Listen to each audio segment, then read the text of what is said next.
The whole world and all its treasures and the sea, air, and earth were here when you were born. Begin to think of the untold and undiscovered riches all around you, waiting for the intelligence of man to bring them forth. Look at wealth as the air you breathe. Get that attitude of mind. As Emerson said to the woman, who wanted to prosper. He took her down to the ocean. He said, take a look. She said, oh, there's plenty of water, isn't there? He said, look at wealth that way, and you'll always have it. Yes, realize it's like the tide, forever flowing out, forever flowing back. A sales manager said to me that an associate of his sold $1 million idea for expansion to the organization. You can have an idea worth a fortune too. Wealth is a thought image in your mind. Wealth is an idea in your mind. Wealth is a mental attitude. He also told me that there were more millionaires now in the United States than at any time in the history of the country. You can have an idea worth a fortune, yes, you can. Moreover, you are here to release the imprisoned splendor within you and surround yourself with luxury, beauty, and the riches of life. Learn that it is necessary to have the right attitude towards money, wealth, food, raiment, clothing, all these things. When you really make friends with wealth, you will always have a surplus of it. It is normal and natural for you to desire a fuller, richer, happier, and more wonderful life. Look upon money as God's idea of maintaining the economic health of the nation, of the nations of the world. When money is circulating freely in your life, you're economically healthy. In the same manner as when your blood is circulating freely, you are free from congestion. Begin now to see money in its true significance and role in life as a symbol of exchange. That's all it is. It has taken many forms down through the ages. Money to you should mean freedom from want. It should mean beauty, luxury, abundance, sense of security, and refinement. You're entitled to it. Being poor is a disease. It is a mental attitude. A young woman, a very good writer, who had had several articles accepted for publication, said to me one time, I don't write for money. I said to her, what's wrong with money? It's true you don't write for money, but the labor is worthy of his hire. What you write inspires, lifts up, and encourages others. When you adopt the right attitude, financial compensation will automatically come to you freely and copiously. She actually disliked money. Once she referred to money as filthy lucre. Going back, I suppose, the early days where she heard mother or somebody say money is evil, or the love of money is the root of all evil, and all these things without any understanding at all. It's a rank superstition to say money is evil or a filthy lucre. This woman had a subconscious pattern that there was some virtue in poverty. There isn't. It's a sickness, a disease. I explained to her that there was no evil in the universe, and that good and evil were in the thoughts and motivations of man.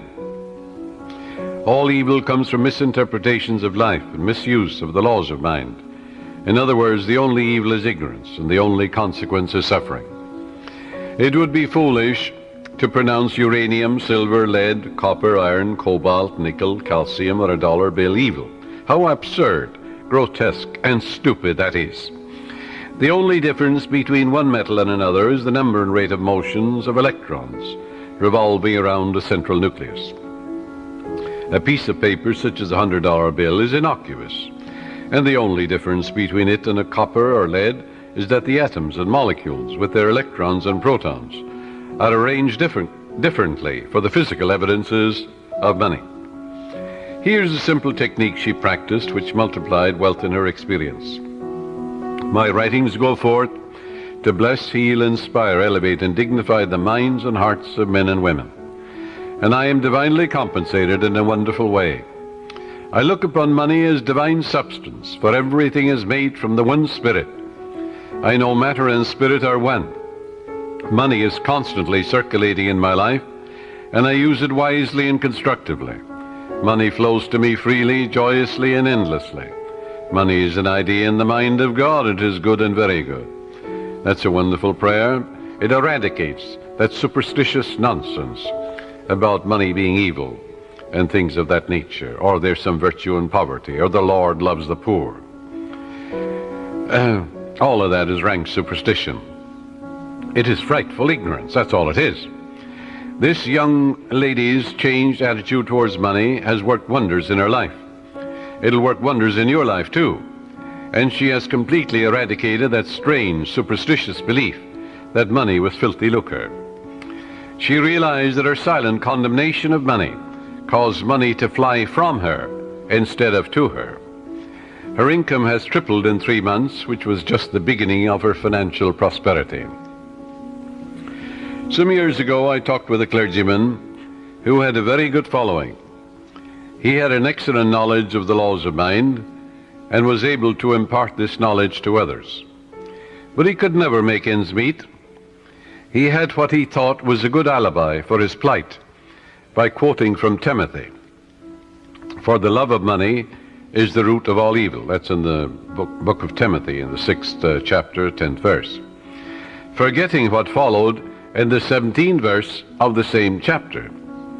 In other words, taking it out of context, when Paul charges the people to place their trust or faith in the living God, who giveth us richly all things to enjoy.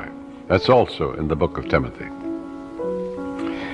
Love in biblical language is to give your allegiance, loyalty, and faith to the source of all things, which is God or the living Spirit or the life principle in you. You are not, therefore, to give your allegiance, loyalty, and trust to created, but to the Creator, the eternal source of everything in the universe, the source of your own breath, source of your life, the source of the hair in your head, the source of your heartbeat, the source of the sun and the moon and the stars, the source of the world and the earth you walk on. If a man says, "All I want is money, nothing else," that's my God, and nothing but money matters. He can get it, of course, but he's here to lead a balanced life. Man must also claim peace, harmony, beauty, guidance, love, joy, wholeness in all phases of his life. How can he live without courage, faith, love, goodwill, joy in this world today? Nothing wrong with money, not a thing in the world, but that's not the sole aim in life. To make money the sole aim in life would constitute an error, a wrong choice. There wouldn't be anything evil in it, but you'd be imbalanced and lopsided. You must express your hidden talents. You must find your true place in life. You must experience the joy of contributing to the growth, happiness, and success of others. We're all here to give. And give of your talents to the world. God gave you everything. God gave you himself.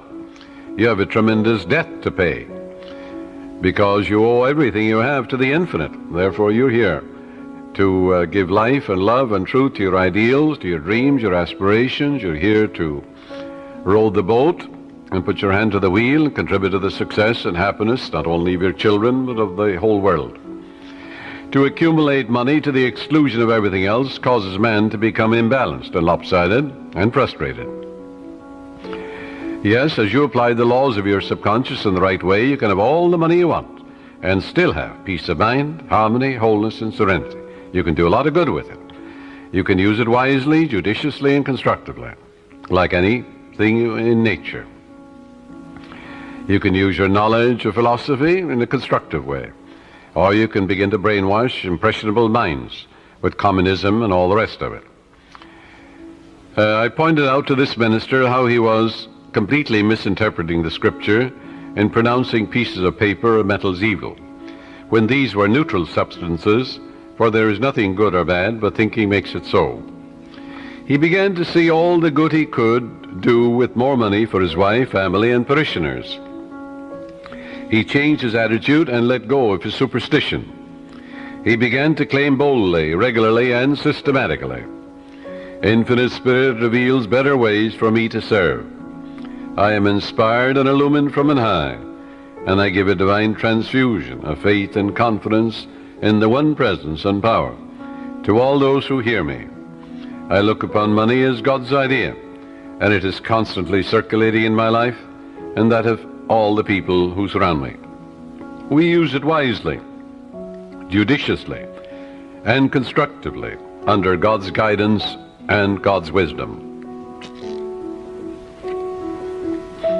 This young clergyman made a habit of this prayer, knowing that it would activate the powers of his subconscious mind. Today he has a beautiful church which he wanted. The people built it for him. He has a radio program and has all the money he needs for his personal, worldly, and cultural needs.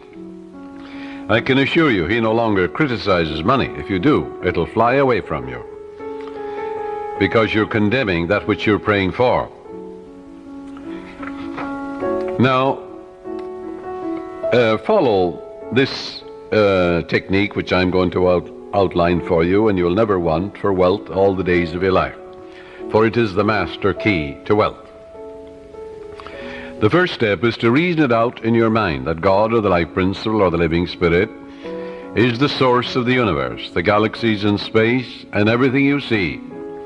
Whether you look at the stars in the sky, the mountains, the lakes, the deposits in the earth and the sea, or all animals and plants.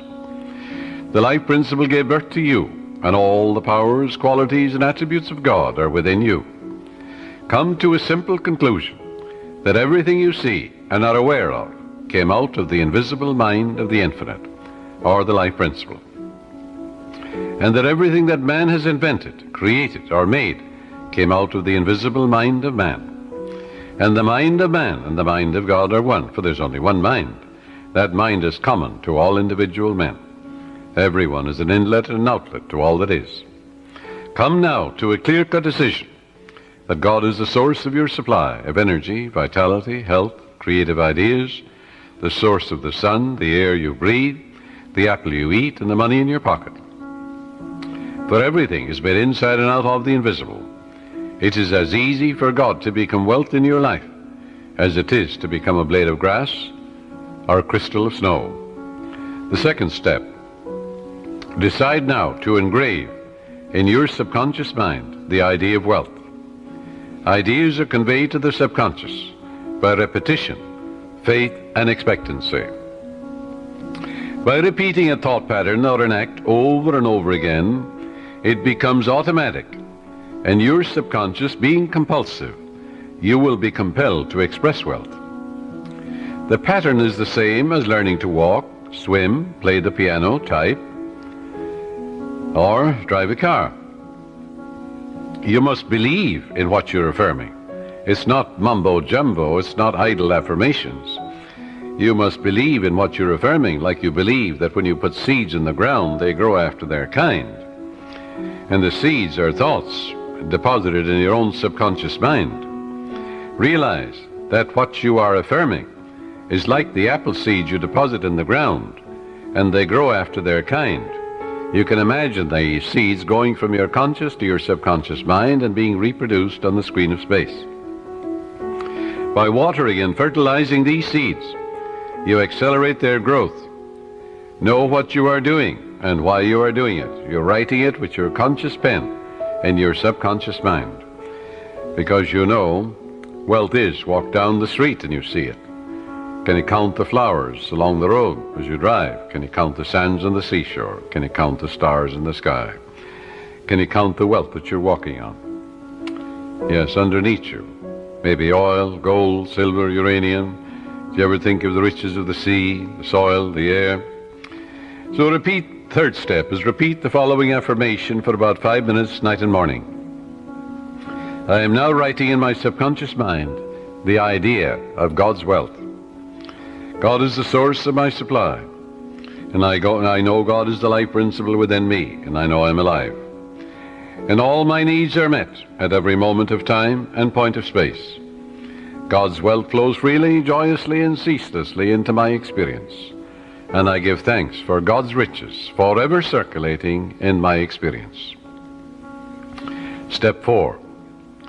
When thoughts of lack come to you, such as, I can't afford that trip, or I can't meet that note in the bank, or I can't pay that bill, never, never finish a negative statement about finances. This is mandatory. Reverse it immediately in your mind by affirming, God is my instant and everlasting supply, and that bill is paid in divine order. If a negative thought comes to you 50 times in 1 hour, reverse it each time by thinking and affirming, God is my instant supply, meeting that need right now. After a while, the thought of financial lack will lose all momentum, and you will find your subconscious is being conditioned to wealth. If you look at a new car, for example, Never say, I can't buy that or I can't afford it. Your subconscious takes you literally and blocks all your good. On the contrary, say to yourself, that car is for sale. It is a divine idea, and I accept it in divine order through divine love. This is the master key to wealth.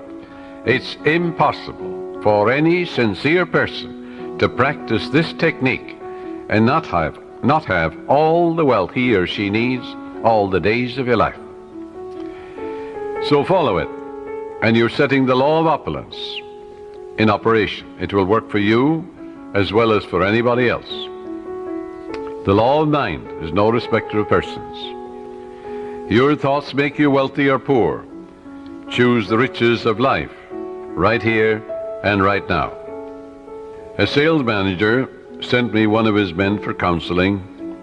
This salesman was a brilliant college graduate. He knew his products very well. He was in a lucrative territory, but was making only $5,000 annually in commissions. The sales manager felt he should double or at least triple it. In talking to the young man, I found he was down on himself. He had developed a subconscious pattern or self-image of $5,000 a year. In other words, that's all I'm worth. He said that he had been born in a poverty-stricken home and that his parents had told him that he was destined to be poor. His stepfather had always told him, "You'll never amount to anything. You're dumb, you're stupid." These thoughts were accepted by his impressionable mind, and he was experiencing his subconscious belief in lack and limitation. I explained to him that he could change his subconscious mind by feeding it with life-giving patterns. Accordingly, I gave him a mental and spiritual formula to follow, which would transform his life. I explained to him that he should under no circumstances deny what he affirmed, because his subconscious mind accepted what he really believed. Your subconscious mind accepts your convictions, what you really believe. So believe in God's wealth and God's riches, which are all around you, by the way. He affirmed every morning before going to work, "I'm born to succeed. I'm born to win. The infinite within me can't fail. Divine law and order govern my life. Divine peace fills my soul. Divine love saturates my mind. Infinite intelligence guides me in all ways. God's riches flow to me freely, joyously, endlessly, ceaselessly. I'm advancing, moving forward, and growing mentally, spiritually, financially, and in all other ways. I know these truths are sinking into my subconscious mind, and I know and I believe they will grow after their kind." A year later, when I met this young man again, I discovered that he had been transformed. He had absorbed these ideas which we had discussed, and he said, "I am appreciating life now, and wonderful things have happened. I have an income of $25,000 this year, 5 times greater than the previous year." He has learned the simple truth that whatever he inscribes in his subconscious mind becomes effective and functional in his life. That power is within you. You can use it also. The young boy who's operating this machine while I am broadcasting, his name is Robbie Wright. He told me about his uncle who used to work in a bank. And this uncle wanted to make more money for his wife and his children. And he was always affirming, God is my instant supply, I'm divinely guided in all ways, infinite spirit opens up a new door. Well, he told me that his uncle was in town about 2 months ago, and that his salary now is $200,000 a year, all his expenses paid. And he was getting $40,000 when he started to realize the truth about himself. And he's able to do great things and living a wonderful life down south in another state. All of this is an idea. All it was an idea in his mind. Wealth is an idea. A radio is an idea. Television is an idea. An automobile is an idea. Everything you look at is an idea. Suppose you destroyed all the automobiles in the world due to some holocaust. Well, an engineer could run them off, couldn't he? And we'd have millions of them in no time. Use the following meditation for assurance in achieving financial wealth. Thou madest him to have dominion over the works of thy hands. I know that my faith in God determines my future. My faith in God means my faith in all things good. I unite myself now with true ideas, and I know the future will be the image and likeness of my habitual thinking. As a man thinketh in his heart or subconscious, so is he. From this moment forward, my thoughts are on whatsoever things are true, whatsoever things are honest, whatsoever things are just, whatsoever things are lovely and of good report. Day and night I meditate on these things, and I know these seeds, which are thoughts, which I habitually dwell upon, will become a rich harvest for me. I am the captain of my soul. I am the master of my faith. For my thought and feeling are my destiny. You see, prayers and affirmations are not for the purpose of changing God or the living spirit or the life principle or influencing the divine. God is the same yesterday, today, and forever. You don't change God, but you align yourself mentally with that which was always true. You don't create harmony. Harmony is. You don't create love. God is love. That love of God is within you. You don't create peace. God is peace, and God indwells you. But you must claim that the peace of God floods your mind. You must claim that the harmony of God is in your home, your harmony is in your pocketbook, in your business, in all phases of your life. All of good is available to each of us. Our prayers and affirmations are for the purpose of bringing our own mind to the point where we can accept the gifts which were given to us from the foundation of time. For God is the giver and the gift. The oil was in the ground before you were born, before any man walked the earth. So was gold and silver, uranium and lead and copper and all the metals that we use today. They were all there. Didn't it take a little intelligence in the mind of man to find these things? Yes, so if you send two men to Utah, and one man is a geologist, or he may be also a mineralogist, and he finds nothing. Another man goes, in the first 5 minutes he finds a vein of uranium or silver in the same territory, in the same land. Where was the wealth? The wealth was in the mind of the second man. He believed in a guiding principle. The other fellow found nothing. He was walking on it. So there is a guiding principle that will lead you. That's what led men to find gold and silver and oil and lead and all these things. We don't need to work on conditions. We need only to work on ourselves. The only place we can cure our lack and limitation is in our own mind. Be ye transformed by the renewal of your mind. When we have done it there, we shall find that the world, that is your body, your environment and conditions, will be a mathematical reflection of your inner state of mind. Whatsoever things ye ask for when ye pray, believe that ye have received them, and ye shall have them. That is the basis of all successful prayer, whether for the healing of our bodies, for prosperity, success, for achievement, or for material benefits. Once you convince your deeper mind that you have the thing you want, it will proceed immediately to bring it to pass. You might say to me, how can I convince my deeper mind, my subconscious, that I have riches or any other good thing, when my common sense tells me that bills are piling up, creditors are after me, the bank is calling up to pay for the mortgage and for the money I owe, and so on. You can't. If you keep thinking about debts and obligations and how much you owe, you'll only magnify your misery. But here is a truth about the laws of your mind. Your deeper mind accepts as a fact whatever you repeat to it in convincing tones, often enough, just the same as you learn to walk. You had a thought pattern, an act, whether it is swimming or walking or playing tennis or golf, and you repeat it over and over again. You knew what you were doing and why you were doing it. You wanted to learn to walk, you wanted to learn to dance, you wanted to learn to swim. So finally your subconscious assimilated the pattern, didn't it? And then you swim automatically and you walk automatically. The same procedure in praying for wealth or anything else. Once your subconscious accepts the statement as a fact, it proceeds to do everything possible to bring riches to you.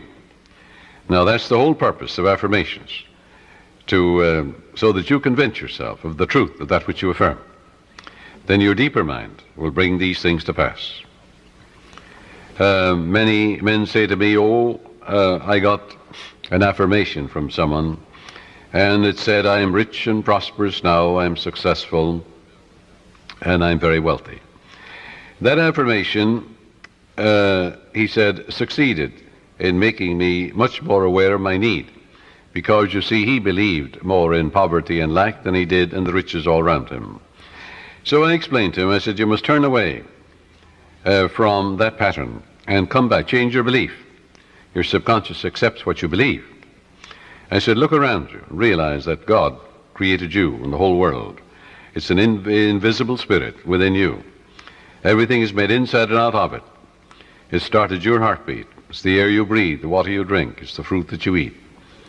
And therefore turn away and turn within and change that and say, I recognize the eternal source of my supply. God is the source of my supply. All my needs, spiritual, mental, material, are met at every moment of time and point of space. And God's wealth is circulating in my life, and there's always a surplus.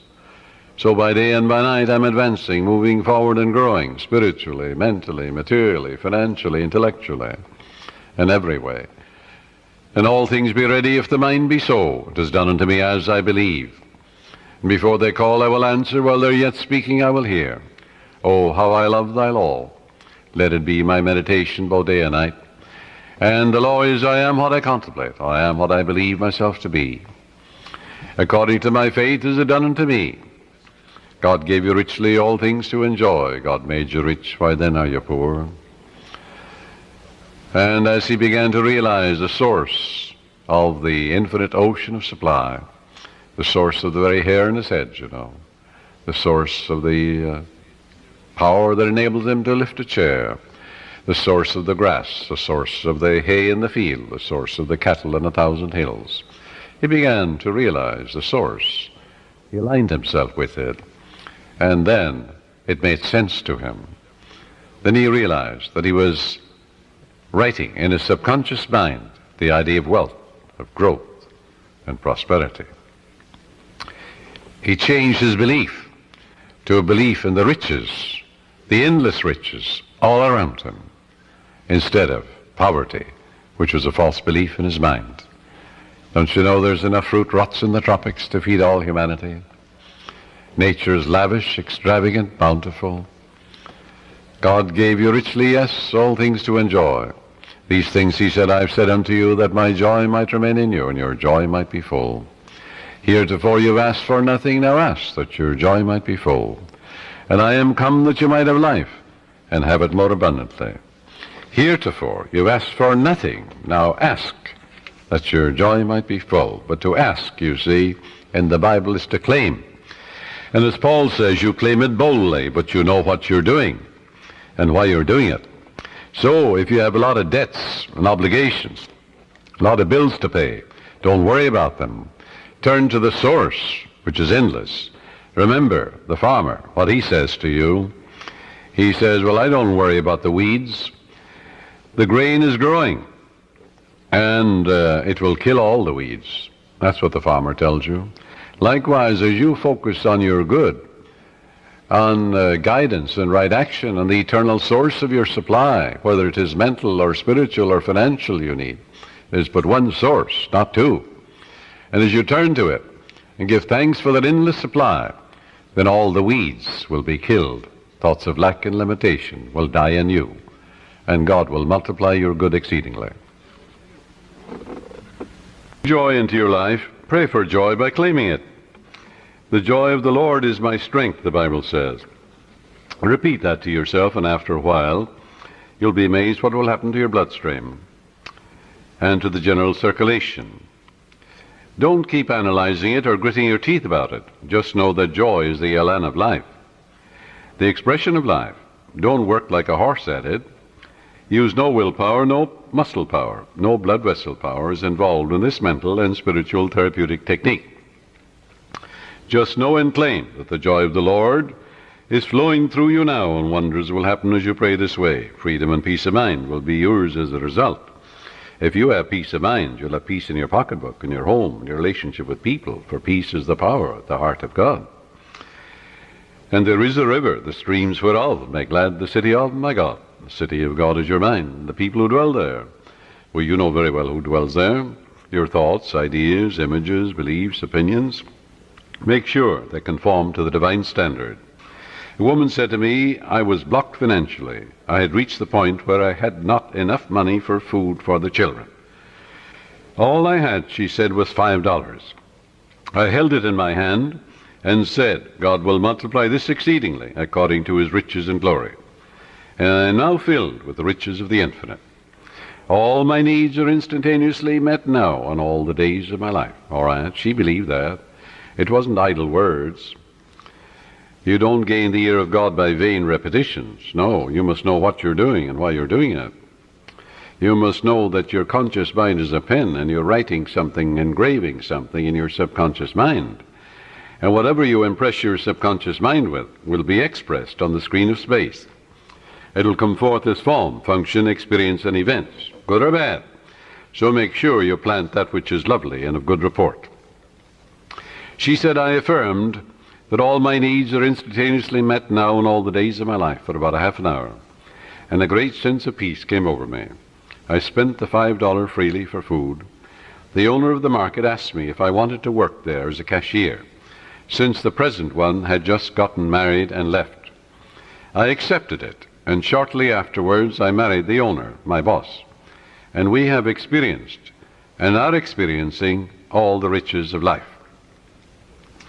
This woman looked to the source. She didn't know how her prayer would be answered, because you never know the workings of the subconscious. She believed in her heart in the blessings of the infinite. Follow. To believe is to live in the state of being it. It also means to be alive to the eternal truths. Her good was magnified and multiplied exceedingly, because the subconscious always magnifies what you give attention to. There is a presence and a power within you, and you can use it, and you can stir up, as Paul says, the gift of God within you. For God is the giver and the gift, and everything has been given to you. And therefore you can tune in and claim guidance, right action, beauty, love, peace, abundance, security. You can say to yourself, well, God's ideas unfold within me, bringing me harmony, health, peace, and joy. If you're in business, you're a professional man, you're an artist, you're an inventor, just sit down quietly and say, God reveals to me new creative ideas, original, wonderful ideas, which bless humanity in countless ways.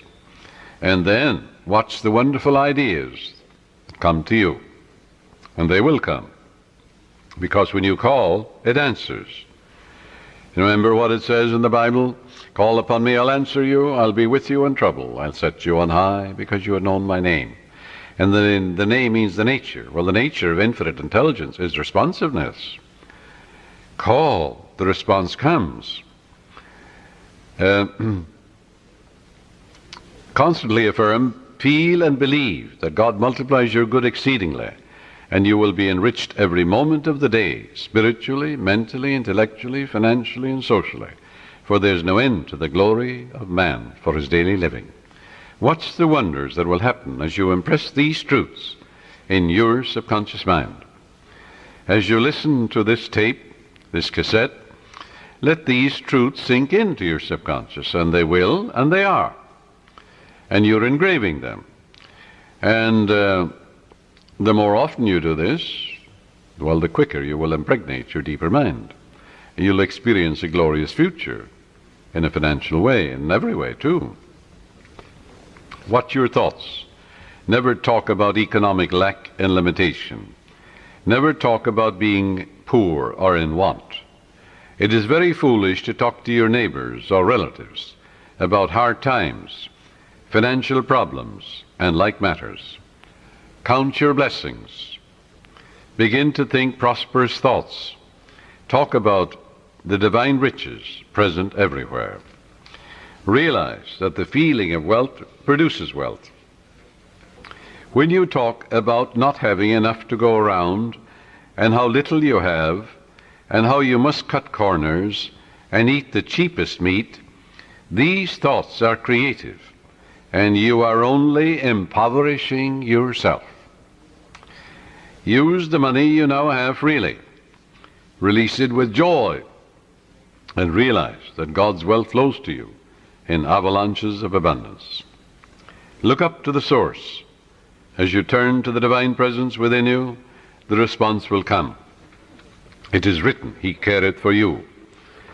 You will find neighbors, strangers, associates adding to your good, and also to your supply of material things.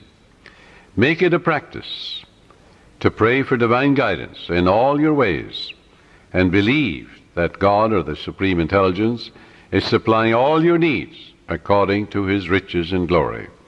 Claim it boldly. Come boldly to the throne of grace, Paul says. And grace, when it's removed from its mystique, is simply the mathematical, orderly reflection of your habitual thinking and imagery. In other words, there's supreme intelligence that responds to your conscious thinking and imagery. Pray for divine guidance, therefore, in all your ways. As you make a habit of this attitude of mind, you will find the invisible law of opulence can and will produce visible riches for you. Recently, a doctor told me that her constant prayer was as follows: I live in the joyous expectancy of the best, and invariably the best comes to me. My favorite Bible verse, she said, with which I saturate my mind is, He giveth to all life and breath and all things. That's from the book of Acts, 17th chapter, 25th verse. She has learned that she is not dependent on people for joy, health, success, and happiness or peace of mind. She looks to the living Spirit Almighty within her for promotion, achievement, wealth, success, and happiness. Whosoever trusteth in the Lord, happy is he. That's from the book of Proverbs, 16th chapter, 20th verse. Contemplate promotion, success, achievement, illumination, and inspiration, and the Spirit of the Almighty will move in your behalf, compelling you to express fully what you meditate on. Let go now and permit the infinite riches of the Infinite One to open up new doors for you. Let wonders happen in your life. In prayer therapy, avoid struggle and strain. Don't try and force things. How could you add power to omnipotence? Can you make a seed grow? You can't. Plant it in the ground. It will grow. The oak is in the acorn. The apple is in the apple seed. The archetype or pattern is there, but you must deposit it in the soil where it dies, undergoes dissolution, bequeaths its energy to another form of itself. Spiritual-minded man, he looks at an acorn, he sees a forest, Yes, that's the way your subconscious works. It magnifies your good exceedingly. So avoid strain, since this attitude is indicative of your unbelief. If you're worrying and fearful and anxious, well, that inhibits your good. That brings about blocks and delays and impediments in your life. What does fear do? That which I greatly feared has come upon me. Reverse it. That which I greatly love comes into my experience. Love is emotional attachment. In your subconscious is all the wisdom and power necessary to solve any problem. Your conscious mind is prone to look at external conditions and tends continually to struggle and to resist. Remember, however, it is the quiet mind that gets things done. Quiet your body periodically. Tell it to be still and relax. It has to obey you. Your body moves as moved upon. Your body acts as acted upon. Your body has no self-conscious intelligence, no volition, no will. It moves as moved upon. You can play a melody of God on your body. When your conscious mind is quiet and receptive, the wisdom of your subconscious rises to the surface mind, and you receive your solution. A beauty parlor operator told me that the secret of her success was that every morning prior to opening her beauty salon, She had a quiet period in which she affirms, God's peace fills my soul, and God's love saturates my whole being. God guides, prospers, and inspires me. I am illumined from on high, and His healing love flows from me to all my clients. Divine love comes in my door. Divine love goes out of my door. All those who come into my salon are blessed, healed, and inspired. The infinite healing presence saturates the whole place. This is the day the Lord hath made, and I rejoice and give thanks for the countless blessings which come to my clients and to myself. She had this prayer written out on a card and reiterates these truths every morning. At night she gives thanks for all her clients, claiming that they are guided, prospered, happy, and harmonious, and that God and His love flow through each one, filling up all the empty vessels in her life. She stated to me that following this prayer pattern, at the end of 3 months she had far more clients than she could handle, had to hire 3 additional operators. She had discovered the riches of effective prayer and is prospering beyond her fondest dreams. The sales manager told me that he had been fired because of excessive drinking on the job and because of being involved with one of the secretaries in the office. He was very distressed, dejected, and worried about his wife, his income, and his future. In talking with his wife later, I discovered that she was a chronic nagger and had tried unsuccessfully to dominate and control her husband. She was abnormally jealous and very possessive, and she clocked him in every evening, creating a scene if he were not home at a certain hour. He was emotionally and spiritually immature and did not handle the matter at all constructively. He deeply resented her nagging and her clocking of his arrival at home, and retaliated by drinking and becoming involved with another woman. He said to me, I just wanted to get even with her. Both of them agreed it takes 2, to make a go of marriage. It takes 2 to prosper. If a husband and wife will agree in prosperity and success, agreement means harmony, they will prosper. They'll have all the money they need to do what they want to do when they want to do it. And when you have all the wealth you need to do what you want to do when you want to do it, you're as rich as Croesus. Both of them agreed to start a prayer process night and morning, realizing that as they prayed for each other, there could not possibly be any bitterness, hostility, or resentment, as divine love casts out everything unlike itself. And it does. She prayed night and morning as follows. My husband is God's man. God is guiding him to his true place. What he is seeking him.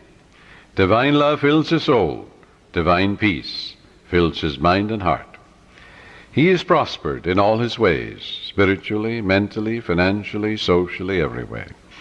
By day and by night he is advancing, moving forward and growing, spiritually, mentally, financially, socially, intellectually, in all ways, for life itself is growth. There are harmony, peace, love, and understanding between us. It is divine right action and divine peace operating in our lives.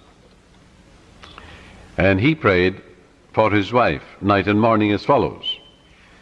My wife is God's child. She's the daughter of the infinite, a child of eternity. Divine love fills her soul, and it is written, he careth for her. Divine love, peace, harmony, and joy flow through her at all times. She's divinely guided and prospered in all her ways. For to prosper is to grow along all lines. There are harmony, peace, love, and understanding between us. I salute the divinity in her, and she salutes the divinity in me. As both of them became relaxed and peaceful about the situation, they realized that only good can come out of this situation. Soon he received a phone call from the president of the company calling him back, stating that he had heard he had had a reconciliation with his wife, and at the same time he praised him for his past achievements and accomplishments for the organization. Actually, his wife, without his knowledge, had visited the president of the company and had told him the whole story. How happy they now were, and how the other woman had vanished out of his life. She told how they were now praying together. He was impressed, and she and her husband discovered very quickly the riches of scientific prayer. For the riches of the infinite are within you. You can know if you have succeeded in prayer by the way you feel. If you remain worried or anxious, if you're wondering how, when, and where, or through what source your answer will come, you are meddling. This indicates you do not really trust the wisdom of your subconscious. Avoid nagging yourself all day long, or even from time to time. When you think of your desire, lightness of touch is important. Remind yourself that infinite intelligence has taken care of it in divine order, far better than you can by tenseness of your conscious mind. For example, if you say, well, I need $5,000 by the 15th of next month, or the judge must make a decision for me by the 1st of the month, otherwise I lose my home, my mortgage, and so on. That's fear and anxiety and tension. What will that do? Bring blocks and delays, impediments and difficulties into your life. Always go to the source. Remember, in peace and in confidence shall be your strength. When you're anxious and tense and worried, that will not bring about prosperity or peace of mind or health or anything. Go back to the source. Come to a place of absolute rest in your mind and say to yourself, reiterate these truths. It is done unto me as I believe. Go thy way as thou hast believed, so be it done unto thee. All things be ready if the mind be so, which means all I have to do is ready my mind to receive the benediction, the guidance, the wealth, the answer, the solution, the way out. According to my faith is done unto me. Go thy way, thy faith hath made thee whole. Go in peace, thy faith hath made thee whole. And all things are ready if the mind be so. The light of God shines in me. The peace of the everlasting God fills my soul, and quietness and confidence shall be my strength. God gave me richly all things to enjoy. With God all things are possible. Reiterate these simple truths. Say, the Lord is my shepherd, I shall not want. He maketh me to lie down in green pastures. He leadeth me beside the still waters. He restoreth my soul. When I call upon him and he answers me, he'll be with me in trouble. He'll set me on high because he hath known my name. God is my instant everlasting supply, and ever-present help in time of trouble.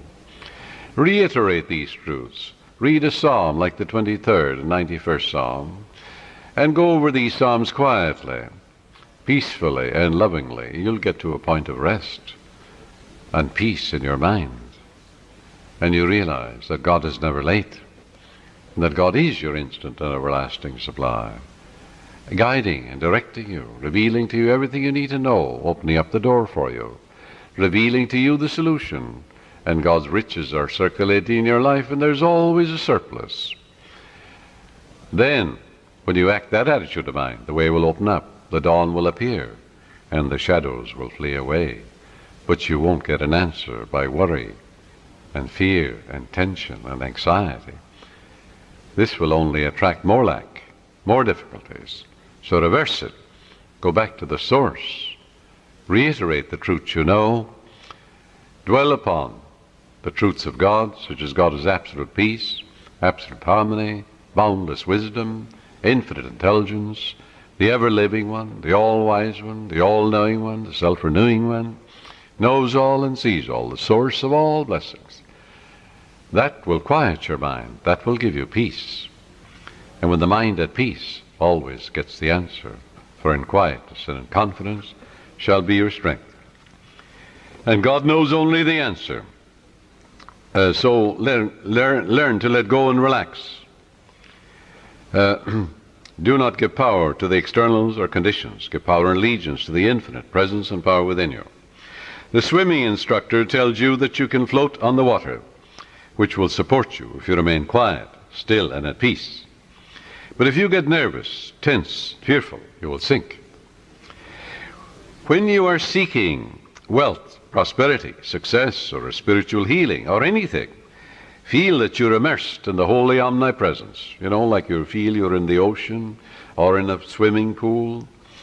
And realize the golden river of life, love, truth, and beauty are flowing through you now, transforming your whole being into the pattern of harmony, love, peace, and abundance. Feel yourself swimming in the great ocean of life. That sense of oneness will restore you, for he restoreth my soul. The following meditation will bring many wonderful things into your life.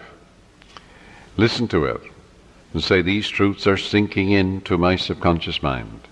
I picture them going from my conscious to my subconscious, like seeds I'm depositing in the soil. I know that I mold, fashion, and create my own destiny. My fate is in the infinite being which created all things, and my faith in God is my fortune. This means an abiding faith in all things good.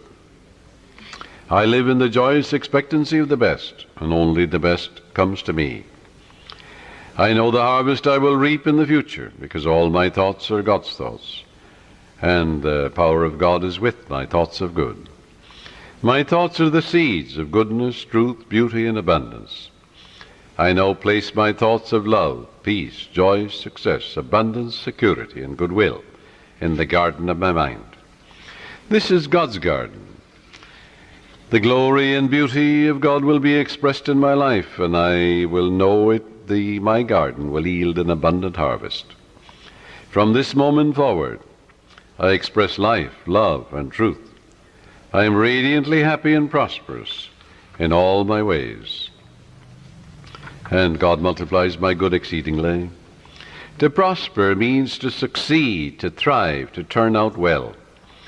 In other words, when you are prospering, you're expanding, growing spiritually, mentally, financially, socially, and intellectually.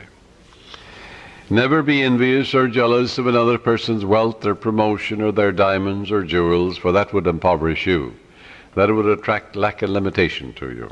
Rejoice in their success, in their prosperity, in their wealth, and wish for them greater riches, because what you wish for the other, you're wishing for yourself, for you're the only thinker. What you think about the other, you're creating in your own mind and body and experience, and also your pocketbook. This is why you rejoice in the success and the prosperity and the millions that others have. In order to truly prosper, it is necessary that you become a channel through which the life principle flows freely, harmoniously, joyously, and lovingly. I suggest that you establish a definite method of working and thinking, that you practice it regularly and systematically every day. One young man who consulted me had experienced a poverty complex for many years, had received no answers to his prayer. He had prayed for prosperity, but the fear of poverty continuously weighed on his mind. And naturally, he attracted more lack and limitation than prosperity. The subconscious mind accepts the dominant of two ideas. Change your mind from belief in poverty, but begin to believe in God's riches, which are all around you. Infinite riches. After talking with me, he began to realize that his thought image of wealth produces wealth, that every thought is creative, unless it is neutralized by a counter thought of greater intensity. Furthermore, he realized that his thought and belief about poverty was greater than his belief in the infinite riches all around him. Consequently, he changed his thoughts and kept them changed. I wrote out a prosperity prayer for him as follows. It will benefit you. I know there is only one source, this is the prayer, the life principle, the living spirit, from which all things flow. It created the universe, and all things therein contained. I am a focal point of the divine presence. My mind is open and receptive. I am a free-flowing channel for harmony, beauty, guidance, wealth, and the riches of the infinite. I know that wealth, health, and success are released from within and appear in the without. I am now in harmony with the infinite riches within and without. And I know these thoughts are sinking into my subconscious mind and will be reflected on the screen of space. I wish for everyone all the blessings of life. I am open and receptive to the divine riches, spiritual, mental, and material, and they flow to me in avalanches of abundance.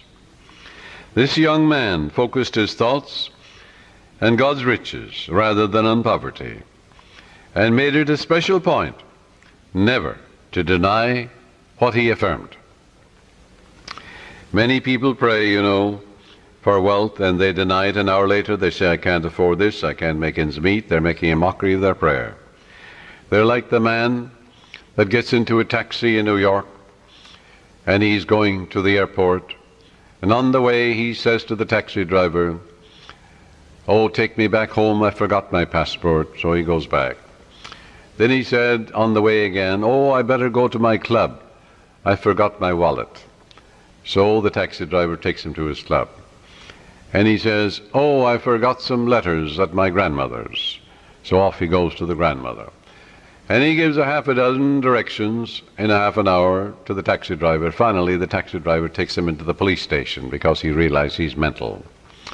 Well, now this is the way millions of people pray, even in the New Thought movement. They give a half a dozen directions to their subconscious mind in a half an hour or an hour. The subconscious is so confused and perplexed, it doesn't know what to do, it doesn't do anything. So it results in plain frustration. Frustration, it comes from frustrare, to deceive, to work for nothing. So you don't put a seed in the ground and then dig it up. Stop contradicting what you've affirmed. And that's the way people pray for prosperity. They're constantly denying what they're affirming. And they're making a mockery of prayer. So this young man focused his thoughts on God's riches rather than poverty, and he stopped saying, I can't afford, or I can't buy that piano, or I can't buy that car. He never used the word can't. Can't is the only devil in the universe. Your subconscious takes you literally and blocks all your good. Now, in a month's time, his whole life was transformed.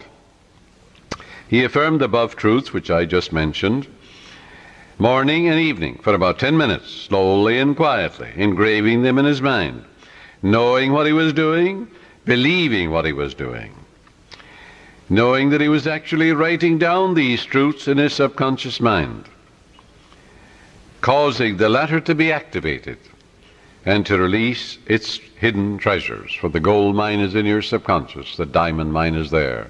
It's the source of all the riches of heaven. Although this man had been a salesman for 10 years with rather dim prospects for the future, suddenly he was made sales manager at $30,000 a year plus prime benefits. Your subconscious has ways that you know not of. It's impossible to impregnate your subconscious mind with the idea of wealth and be poor. It's impossible to impregnate your subconscious with the idea of success. Good heavens, you are born to win, to succeed. The infinite can fail. You're born to triumph. Son, thou art ever with me, and all that I hath is thine. Let your prayer be, by day and by night I'm advancing, moving forward and growing. God gave me richly all things to enjoy.